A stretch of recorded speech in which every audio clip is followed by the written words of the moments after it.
Bio Bio Televisión, con el auspicio de Libérate del estrés con Melipaz, tranquilizante natural de NOP Laboratorios, pinturas y adhesivos Lanco. Llegó la nueva forma de pintar con despacho en 24 horas. DVA Capital, el futuro es sostenible. Invierte en energías limpias. Conoce el eFund en dvacapital.com. Y Dongfeng T5 Evo 195 HP de diseño y actitud. SIDEF, garantía de confianza.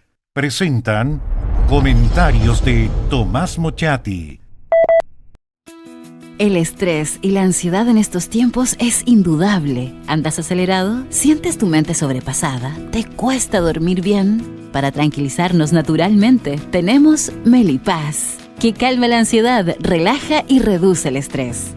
Libérate del estrés con Melipaz. Pide tu Melipaz en todas las farmacias del país y venta online con despacho a todo Chile. Ella le pone magia al color, nos hace muy felices, compartimos nuestro amor. Ponle magia tú también, deja la imaginación volar, que todo luzca hermoso como siempre está tu hogar. Mi mundo es mejor con Lanco. Sabemos que la pelea contra el cambio climático se gana eliminando las emisiones de CO2. Hay que generar energía limpia, llevarla a todos los rincones del planeta, almacenarla y ocuparla en nuestra vida diaria para que logremos un futuro sustentable. A partir de eso, creamos eFund, un fondo que invierte en las compañías que están liderando la electrificación del mundo, desde aquellas que fabrican los materiales para construir paneles solares o parques eólicos, hasta los mayores productores de baterías y autos eléctricos. Invierte en eFund, sé parte del futuro eléctrico y suma en un sentido tus inversiones.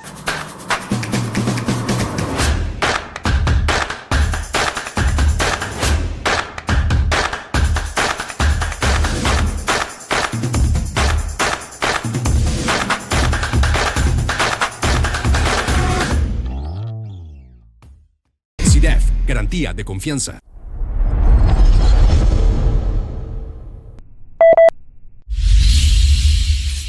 En medio de la discusión política, de las campañas permanentes, de la consulta al soberano, llámese ese soberano pueblo, nación, ciudadanos, como usted quiera, cada cierto tiempo constituye una obligación, porque ha habido muchos actos, constituye una obligación concluir que los asuntos en nuestro país no se están resolviendo.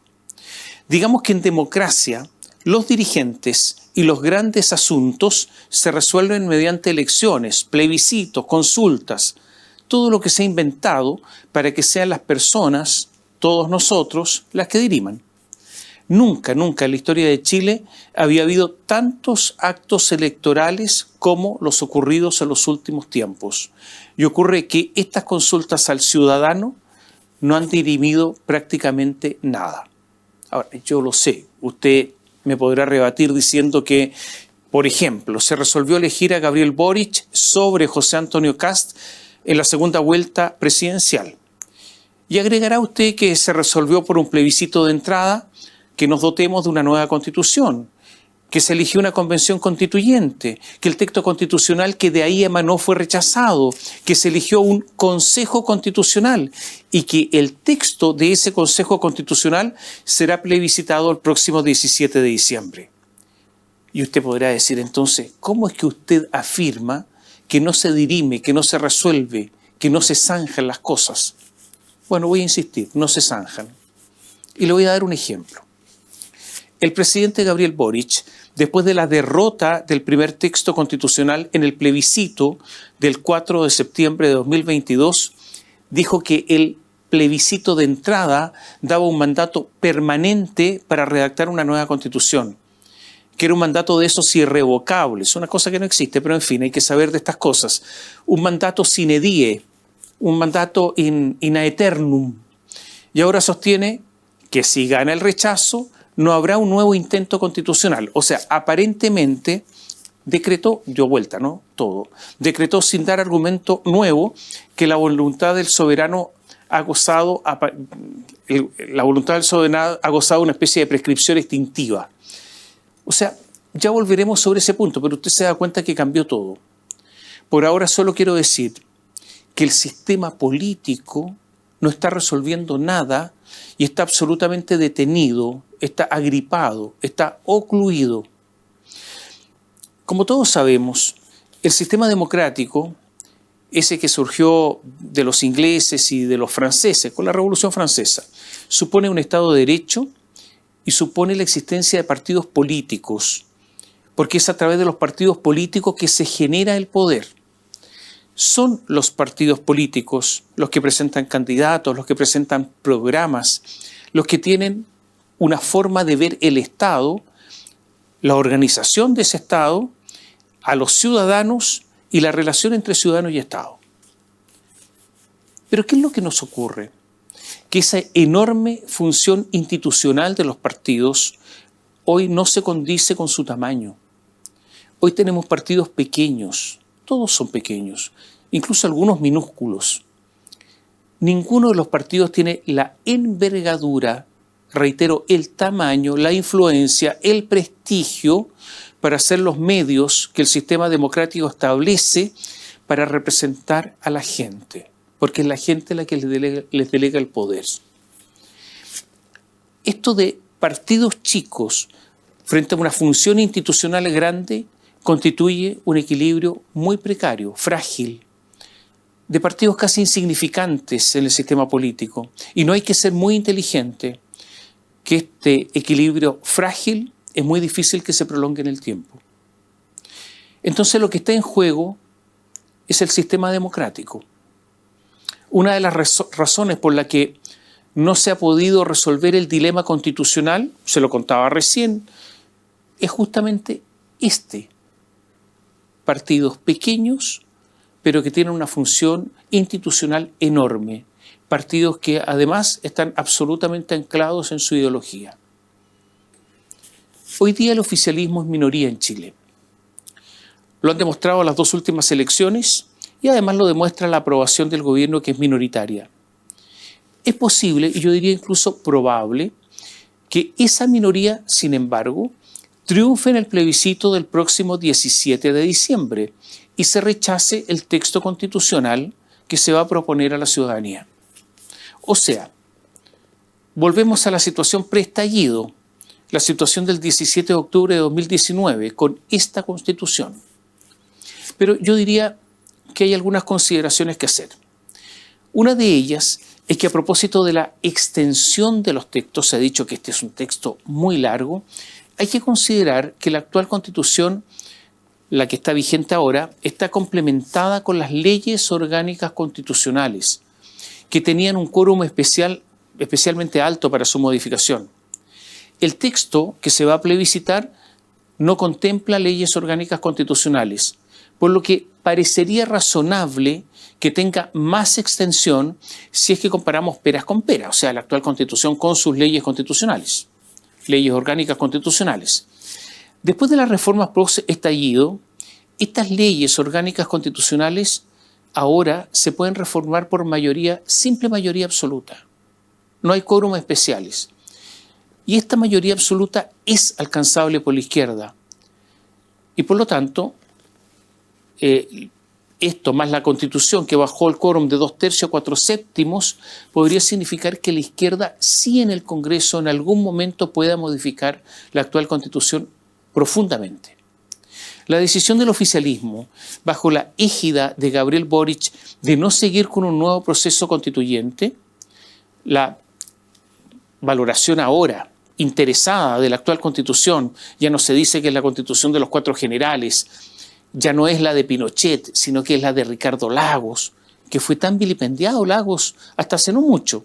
Las declaraciones de Lautaro Carmona, que es un hombre táctico, son increíbles. Dice, la Constitución del 80 ya no es la del 80. Dice, la Constitución, esto es textual, la Constitución del 80 ya no es la del 80, con todos los cambios que se le han hecho. Y agregó algo que aquí está la clave. Escuche bien, esto también es textual. Además de rechazarse esta que se está proponiendo, la opción de introducir transformaciones o cambios en la Carta no queda cerrada, Pues está el espacio legislativo. Lautaro Carmona, dice lo que piensa y ahí está la clave. Y no es el único. Ricardo Lagos, al anunciar su voto de rechazo, su clara decantación por el en contra, insinuó lo mismo.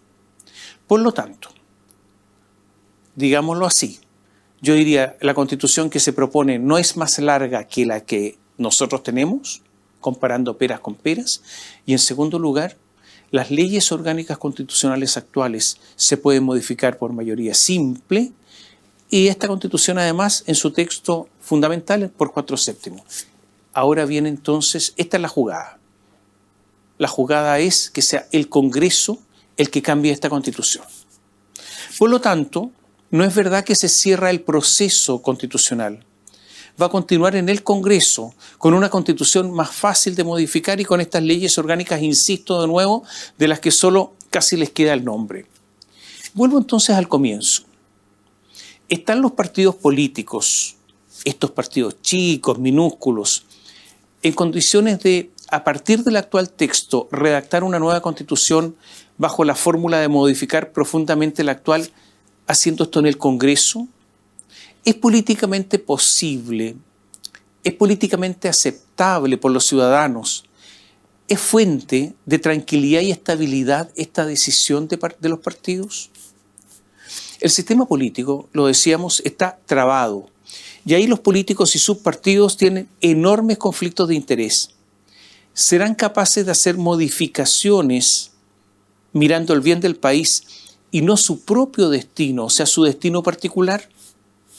Ya en ese proceso, en este proceso, el de la nueva Constitución que se va a proponer, influyeron enormemente para que el nuevo sistema político que se propone y que se va a plebiscitar, al reducir el número de diputados y al poner límite a los partidos para que desaparezcan los más pequeños, esos que eligen parlamentarios con un puñado de votos, los partidos políticos influyeron fuertemente para que se contemplara en las normas transitorias que este nuevo sistema político comience a operar en régimen en el 2029, porque les afecta. Usted se da cuenta si tienen que todo negociar entre ellos a lo que van a llegar. Hoy los partidos son, lo decíamos, ¿qué es lo que son? Un pequeño grupo de militantes. La democracia cristiana es algo incomprensible incluso para ellos. El Partido Socialista obtuvo en las últimas elecciones un 5,9% de los votos, o sea, prácticamente nada. El PPD es algo así como un artículo liquidación por fin de temporada. Revolución Democrática es un partido con un puñado de militantes que participan en elecciones internas que aparecen del Liceo Chico y además un partido sumido en la corrupción. Los otros partidos de gobierno, Convergencia Social y Comunes, son más nombre que otra cosa.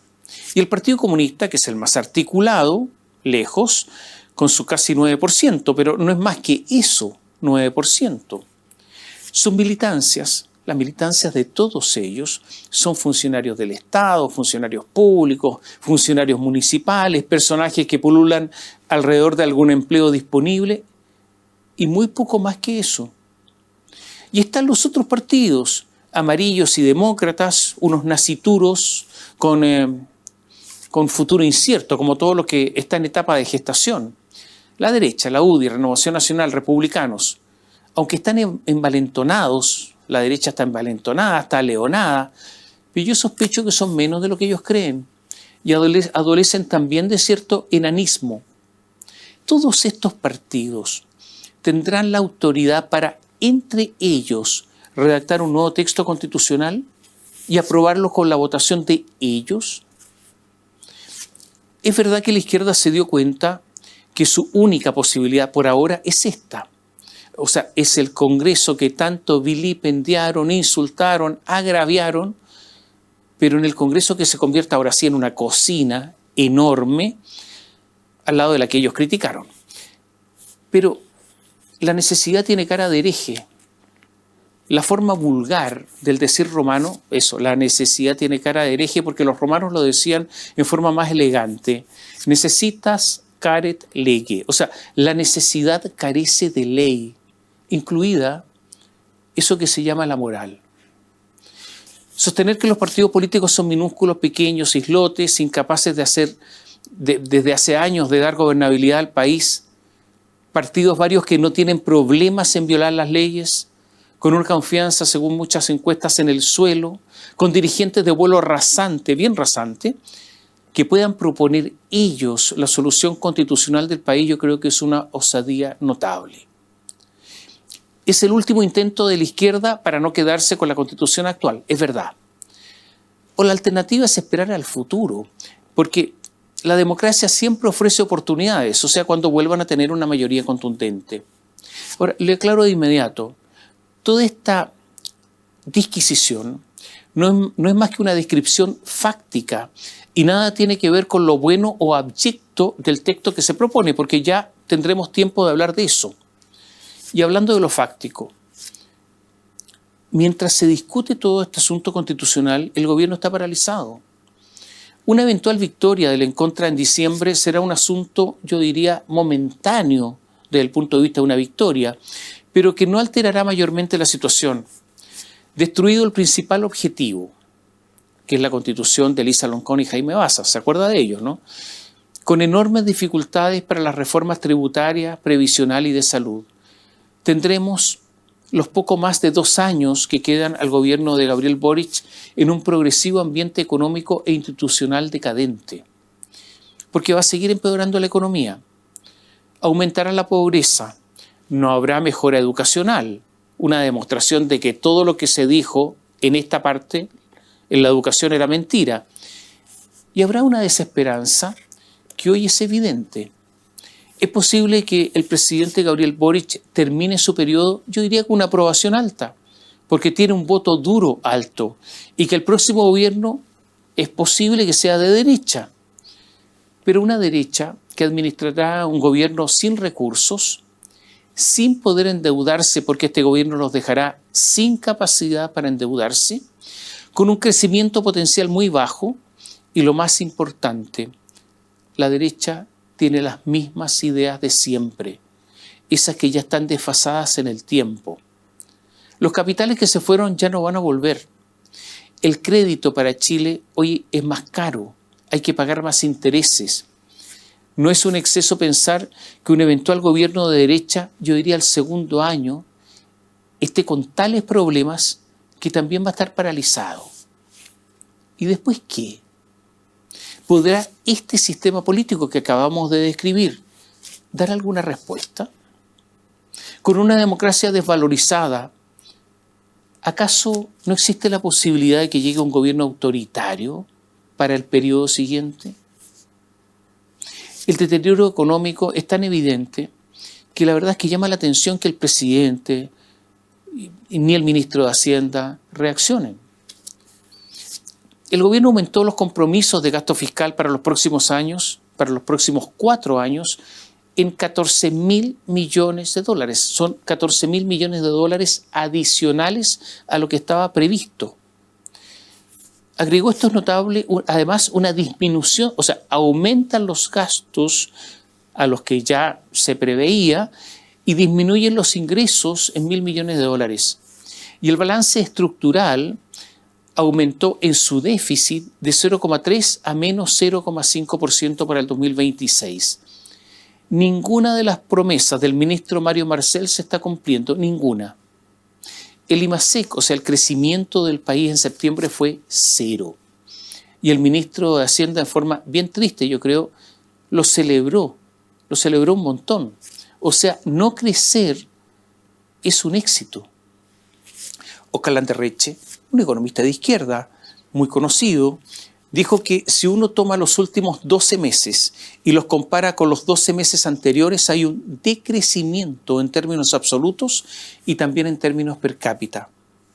Lo más probable es que este año, cuando terminemos en diciembre, tengamos un año en que nos vamos a achicar, o sea que tengamos un Producto Interno Bruto negativo. Los problemas de productividad, con progresivo agravamiento además, tienen que ver con la educación, por lo tanto no tienen una solución inmediata. Y con algo de lo que se habla poco, seguramente tienen que ver por el alto consumo de droga en la población chilena. Hay un estudio que indica que los trabajadores chilenos emplean más de 5 horas de su horario laboral en la semana a sus asuntos financieros o particulares. O sea, cuando tengamos la jornada de 40 horas, solo por este estudio de las 5 horas para asuntos distraídos por asuntos financieros, vamos a trabajar 35 horas semanales efectivas. Yo creo que será menos porque hay otras distracciones. Con esto es muy difícil que el país crezca, que aumenten los ingresos y ni que hablar de acercarse al desarrollo. La situación económica se ve mala mirando distintos asuntos. Por ejemplo, la reprogramación de créditos comerciales bancarios realizados porque no se pueden pagar las deudas. Entonces se reprograman los créditos, ha aumentado la reprogramación en 56%. Esto de los créditos comerciales bancarios. Ahora, si vemos la reprogramación de todos los créditos bancarios, esto ha aumentado en un 86%. La reprogramación de créditos de consumo ha aumentado en un 110%. Las renegociaciones ante la Superintendencia de Insolvencia y Reemprendimiento de Personas, son aquellas que no pueden pagar sus deudas, es la mayor desde el año 2020.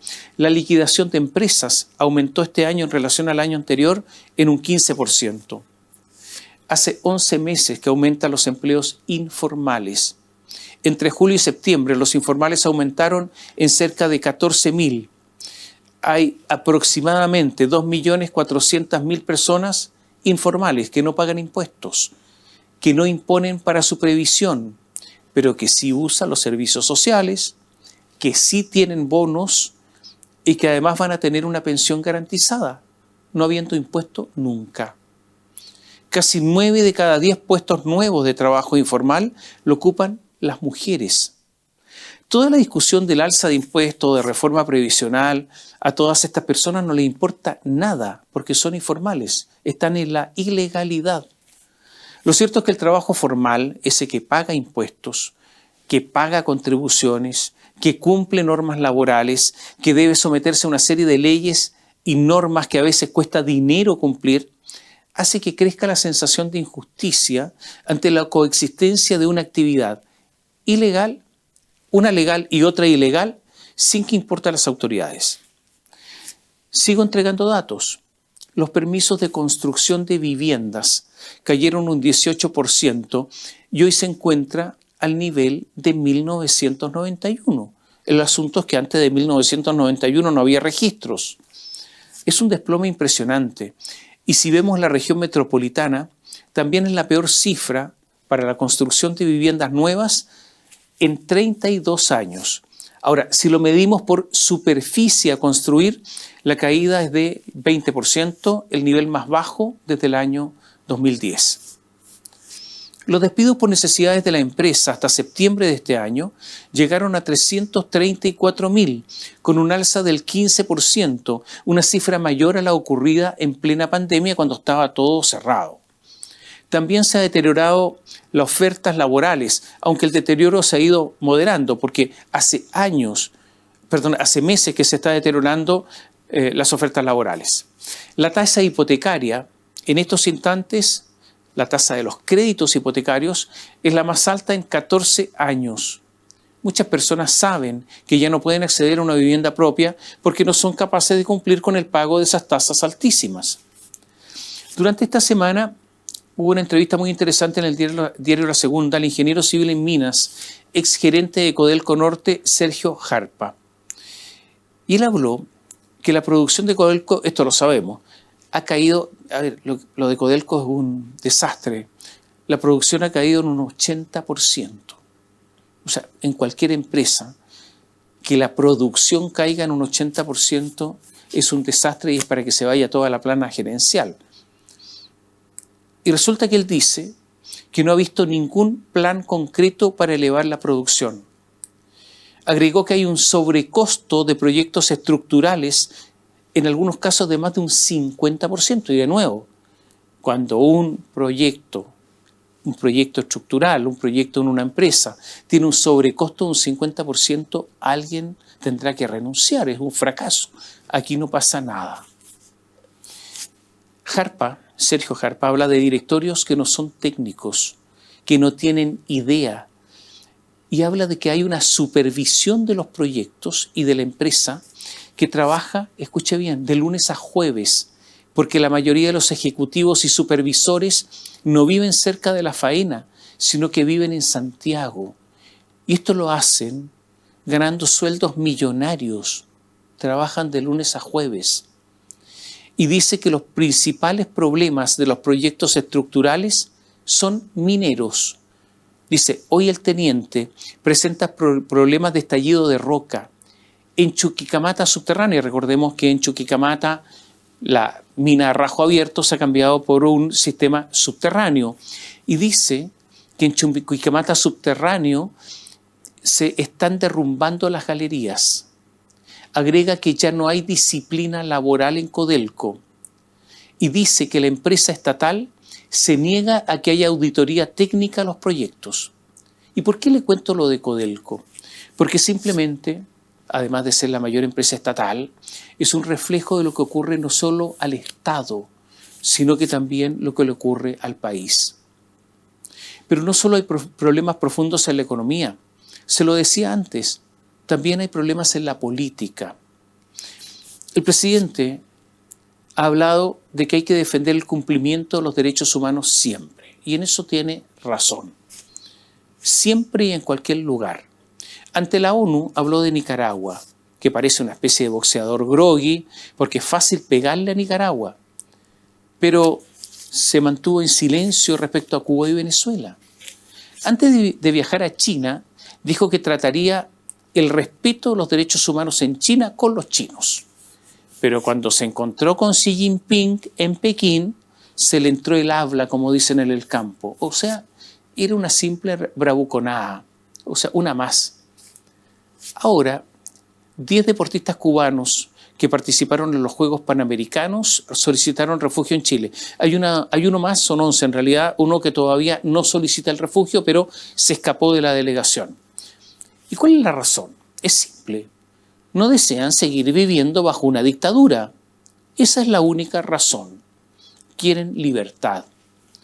Y la reacción del gobierno chileno ha sido total frialdad. Claro, el Partido Comunista le sopla en la oreja a Boric, a Toá, en fin, a varios. Y además tienen al lado a Camila Vallejo. Pero el presidente, tan locuaz muchas veces, hasta ahora calla con respecto a este tema.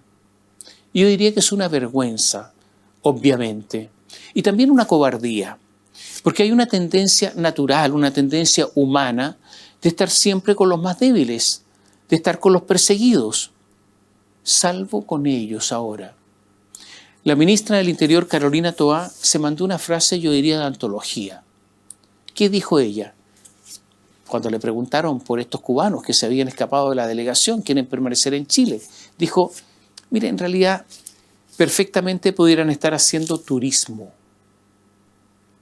Una frase que da asco, especialmente proviniendo de ella y de un sector, su sector, que sufrió un brutal exilio porque fueron perseguidos en Chile brutalmente. Es como para, después de todo esto y después de todas las experiencias que tuvieron, es como para creer un poco menos en el ser humano. En lo que va de 2023, unos 60 deportistas, solo este año, unos 60 deportistas cubanos han escapado de sus delegaciones en competencias que se desarrollan en el extranjero.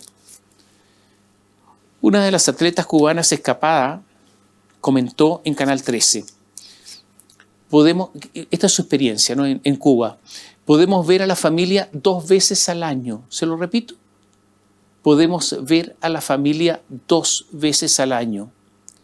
En caso de que ocurra algo grave o urgente, puedes pedir permiso y te dejan ir, pero si por decisión tuya dices que quieres ir a la casa, no puedes.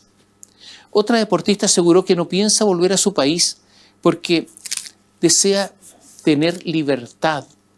Allá no tengo libertad en el futuro, en el deporte. Deseo libertad en el aspecto personal. Junia Minalés dijo, tomamos la decisión correcta y sí, nos sentimos libres. Aparte del susto, sí, nos sentimos libres. La política grande, la política seria, está hecha de gestos de grandeza. Pero vivimos en medio de una pequeñez en que por miedo a Lautaro, a Carol, a Camila, hay silencio. Y el presidente Gabriel Boric, ese de las dos almas, ese que sus propias partes lo tironean para un lado y para otro, se queda callado porque a una de esas partes le gusta la dictadura cubana.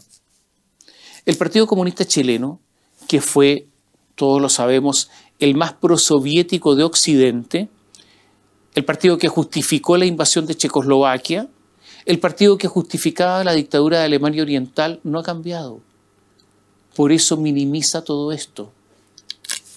Posiblemente el presidente crea que estos son inventos de la prensa, porque cree que todo se debe a la prensa. Yo no pretendo defender a la prensa. De hecho, creo que la prensa en Chile y nosotros mismos tenemos un montón de problemas y de asuntos que mejorar. Pero hay dos cosas que sí puedo afirmar. La prensa en Chile no da a conocer, por ejemplo, información e imágenes violentas, las imágenes del crimen organizado. ¿Por qué? Es que no tenemos estas imágenes, las tenemos. Pero está el nivel de violencia y crueldad inimaginable, que por respeto a usted o a los niños que pudieran ver esto, la prensa chilena no lo muestra. Y la prensa chilena, por ejemplo, no da a conocer aspectos de la vida privada de las personas del poder, de la élite, de los políticos, por ejemplo, como sí se hace en otros países, incluyendo países europeos. Y no se da a conocer no porque la información debidamente comprobada no se tenga, sino por una especie de pudor y por el resguardo a la privacidad de esa gente. Por eso sería bueno que el presidente sepa que sus críticas en esa parte al menos son muy infundadas. Y él va a entender. La pequeñez de la política, esa que no permite sospechar que sean ellos capaces de lograr la salida de la crisis del país, como le decía hace un rato, se demuestra con los robos y escándalos del caso Fundaciones. Se nos ha pretendido hacer creer por Camila Vallejo y por el ministro Carlos Montes, primero que esto era un asunto de la Fundación, un asunto puntual, un asunto excepcional, una especie de una manzana podrida en el cajón, una sola. Pero ahora se sabe que casi todo el cajón está podrido. Ahora, cuando se sabe que esto ha sido una especie de modus operandi, una conducta delictiva en 15 regiones, ahora se dice entonces, se cambia el discurso y se dice que en realidad es un problema normativo, un problema de falta de controles. En vez de reconocer lo evidente, de perseguir presentando querellas, nos han presentado querellas por parte del Ministerio de la Vivienda, en vez de pedir la renuncia a los responsables, incluso que el propio Montes se fuera en un acto de mínima responsabilidad política en democracia, nada de lo anterior ocurre. Y le echan la culpa a las normas, a la falta de controles, al Estado como algo así etéreo. Gabriel Boric se comprometió, y lo parafraseo textual, de caiga quien caiga en este asunto, pero hasta ahora es otra bravuconada más, estéril y torpe. El ministro Carlos Montes dice que las querellas las debe presentar el Consejo de Defensa del Estado, pero no hay ninguna razón, ninguna, para que no las presente su ministerio. El caso Fundaciones no es un asunto de normas, no es un asunto simplemente de platas mal gastadas, que lo es un asunto esencialmente político.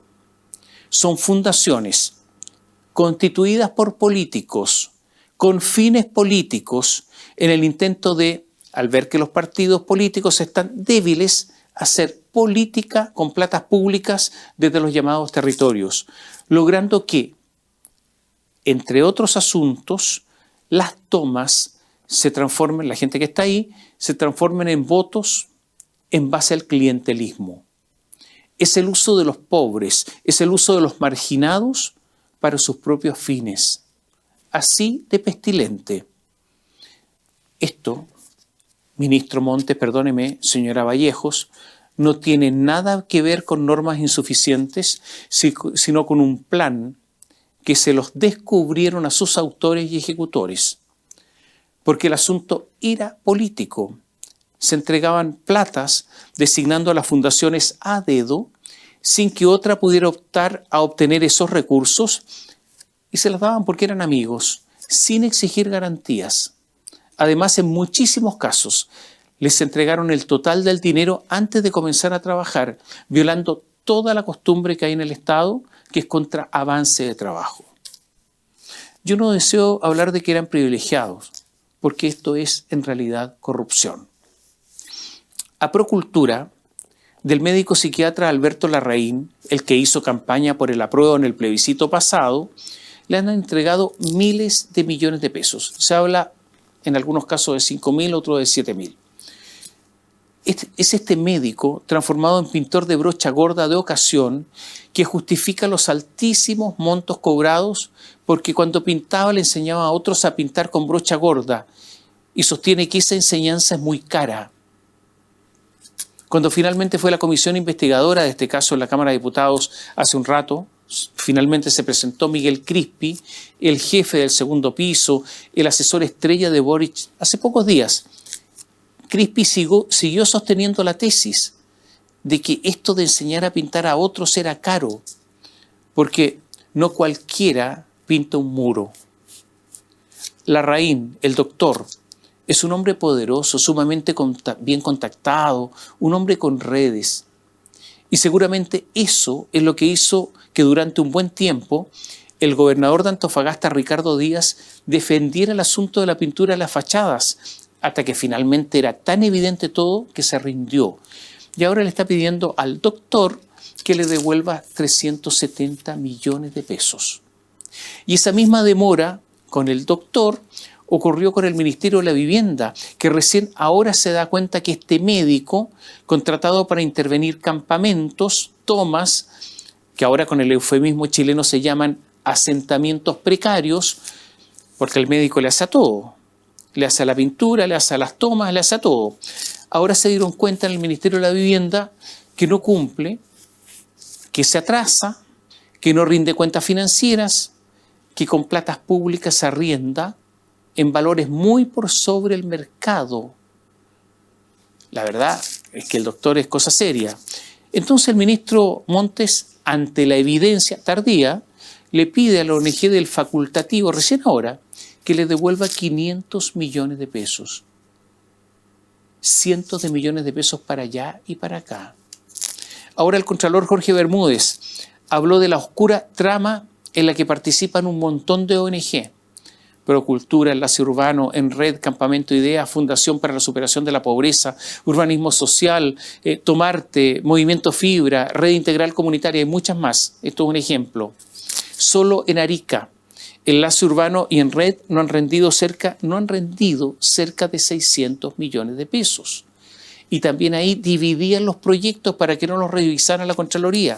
O sea, el viejo truco aprendido velozmente por los jóvenes, ávidos de dinero y poder. En Atacama se traspasaron fondos a Enlace Urbano comprometidos en Red y Procultura, todos elegidos a dedo, sin que se sepa, lo dice la Contraloría, por qué y para qué. Hasta ahora hay en ese lugar hay 578 millones de pesos que les pasaron y que no están documentados, en que no hay registro de los traspasos. En la misma región se entregaron 160 millones de pesos a la Fundación Atacama Cultural para el, escuche bien, fortalecimiento de la participación y organización de eventos deportivos competitivos en Atacama 2023. Lo malo es que le pasaron la plata sin que siquiera tuviera iniciación de actividades. El gobernador de Atacama, Miguel Vargas, se defendió al estilo Montes, diciendo que la iniciación de actividades no era un requisito, imagínense. También está la Fundación Comprometidos. Esta fundación se hizo famosa porque tenía como objeto actividades de producción de películas cinematográficas. Y también otra cosa nada que ver, actividades clínicas veterinarias. Pero le encargaron distribuir agua potable en Copiapó que no tiene nada que ver con su objeto. La verdad es que se comprobaron por parte de la Contraloría muchísimos casos de conflictos de interés. No se los voy a detallar aquí porque los podría aburrir. funcionarios de fundaciones que ocupaban oficinas de las seremías de vivienda, fundaciones cuyo objeto no correspondía a los trabajos que presuntamente debían realizar. El Contralor puso especial énfasis en Procultura, la del doctor Larraín. En Valparaíso le pasaron 1.724 millones de pesos a Es Posible Otro Chile, Techo para Chile, Arquiduc. ¿Cuál fue el trabajo con estos 1.724 millones de pesos? Escuche. Socializar y capacitar a las familias que habitan en campamentos acerca de la importancia de identificar potenciales riesgos al interior y exterior de su territorio, promoviendo el autocuidado y una cultura preventiva al interior de las comunidades. ¿Entiende algo usted o no? Palabrería. Palabrería, en serio. Juntar palabras. Pero el Contralor, ¿qué dijo? Que nada hay que justifique todo eso que usted acaba de escuchar. En Rancagua, a Arquiduc se le pasaron 53 millones de pesos antes de firmar siquiera un pinche papel, como diría un mexicano. En la región del Biobío, ¿sabe quién opera? Entre otros, la Fundación Horizonte Ciudadano, es la fundación de Michelle Bachelet. ¿Qué hace Michelle Bachelet con su fundación a manotazos? El gobierno regional le dio plata sin iniciar actividades. ¿Cómo se llamaba el programa? Niños, niñas y adolescentes, voces del Biobío para vivir sin violencia. Directora del proyecto, María Estela Ortiz, amiga personal de Bachelet. ¿Quién más? ¿Quién está ahí? El hijo de María Estela Ortiz, el guionista Juan José Parada Ortiz. Función, asesor de comunicaciones del proyecto. Y en ese proyecto hay otros funcionarios de la Fundación de Bachelet que reciben un sueldo en la fundación y otro sueldo por este proyecto. Doble sueldo, o sea, una especie de 2 por 1. Y son solo ejemplos, porque está repleto de fundaciones que recibieron miles de millones de pesos a dedo, sin garantías, sin que se sepa, se lo reitero, por qué y para qué. Un modus operandi que se repite desde el Ministerio de la Vivienda y desde los gobiernos regionales. Y todo a los amigos. El ministro dijo hace un rato que no va a renunciar. Y yo creo que sí lo debe hacer junto a los seremi responsables. Han pasado meses desde que esto se denunció y tampoco el presidente le pide la renuncia. Y vuelvo al principio de esta crónica. ¿Se da cuenta por qué le digo que la clase política no solo está ausente de vuelo, sino también de dignidad? Esta clase política no es capaz de salvaguardar el sistema. Carlos Montes pertenece a eso que se llama socialismo democrático. El silencio cómplice de la presidenta del Partido Socialista, Paulina Bodanovich, y de sus principales varones, demuestra que el problema está enquistado profundamente. Esta semana hemos observado, circulan profusamente, imágenes de asesinatos en las calles. Imágenes de asesinatos en medio de transeúntes atónitos. Esta semana vimos como en un solo día se encontraron 3 cadáveres abandonados en Santiago. Y fuimos testigos del secuestro del empresario Rudy Basualdo en Rancagua. Aún no se conocen todos los detalles de lo ocurrido, pero sí se sabe que los secuestradores son extranjeros, colombianos y venezolanos, con permanencia ilegal en Chile. Entraron en forma clandestina. Ha habido un aumento constante de los secuestros en nuestro país, pero ahora hay un salto cualitativo. La familia, apoyada por las autoridades, negociaron con los secuestradores el rescate, un rescate de 40 millones de pesos. Las autoridades lideradas por Carolina Toá dieron a entender que la política será negociar con los futuros secuestradores, porque el fin será no arriesgar la vida de los secuestrados. Pero esta es una promesa extremadamente compleja, porque se entendió que si no fue ahora, cuando hay 10 detenidos, hacia adelante habrá un incentivo al secuestro, ya que siempre se pagará lo exigido. Toda la investigación quedó en manos de los carabineros. Varios recordaron el caso de Nelson Murúa, el empresario nortino de 67 años que secuestraron y al no pagar el rescate lo torturaron y lo mataron en forma salvaje. En esa oportunidad, el caso se lo encargaron a la PDI y todo salió mal. En medio de la delincuencia organizada, de esta crisis económica, de la irresponsabilidad de la política, carente incluso de moral, vea el caso Fundaciones, los partidos se están preparando, principalmente los partidos del oficialismo, para, ganando el rechazo o el en contra, hacer de las suyas en el Congreso para modificar sustancialmente la actual Constitución y también las leyes orgánicas constitucionales. Pero yo me pregunto, ¿está el horno para bollos? ¿O vendrá una marea que los arrastre a todos, de verdad a todos? Cuando la gente descubra que la crisis sin los mismos, o con estos mismos, perdón, no tiene ninguna solución.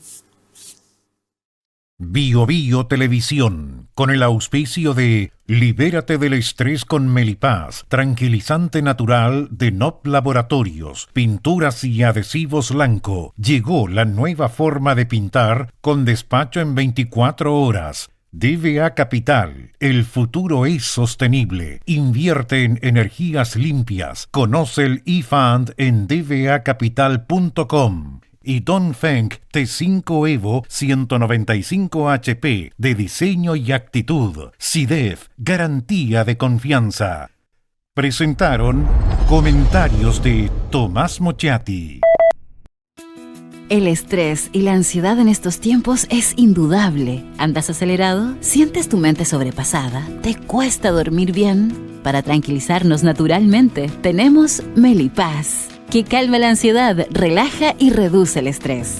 Libérate del estrés con Melipaz. Pide tu Melipaz en todas las farmacias del país y venta online con despacho a todo Chile. Ella le pone magia al color. Nos hace muy felices, compartimos nuestro amor. Ponle magia tú también, deja la imaginación volar. Que todo luzca hermoso como siempre está tu hogar. Mi mundo es mejor con Lanco.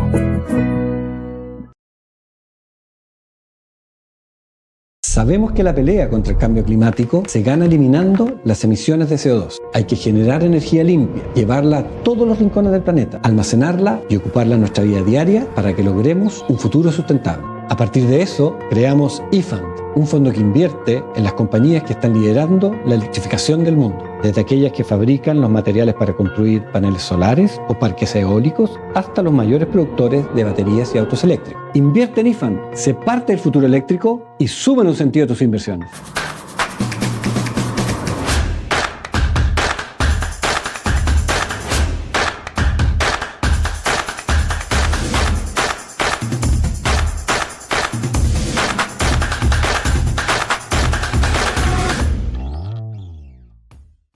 SIDEF, garantía de confianza.